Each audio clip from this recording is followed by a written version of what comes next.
Mga kapuso, tumama na sa lupa sa bahagi po ng extreme northern Luzon ang bagyong Dindo. Alamin natin ang sitwasyon sa probinsya ng Cagayan at live mula sa bayan ng Santa Ana, saksi si Jamie Santos.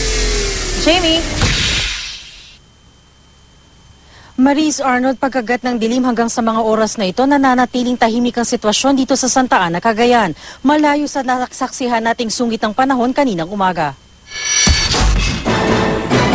Bahagyang nanahimik ang bagyong Dindo dito sa Santa Ana, Cagayan pagkagat ng dilim.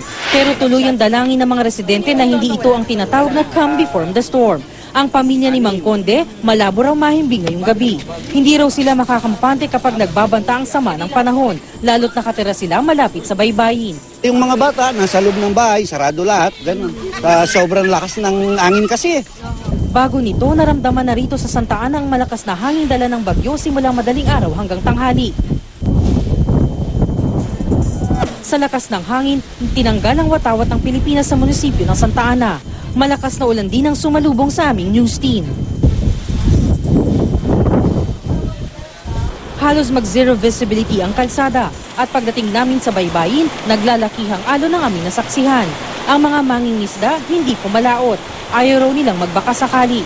Kung ganitong panahon, hindi kami makalaot o makakuha ng isda. Kasi masama ng panahon. Delikado. Mga bangka dito, kung malalaking along, pupunta dyan sa ano. Ang binabantayan niyo po yung mga bangka ninyo? Para hindi masira.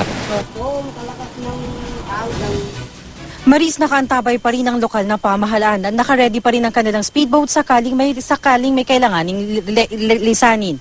Mula rito sa Santa Ana, Cagayan, ako si Jamie Santos, ang inyong saksi.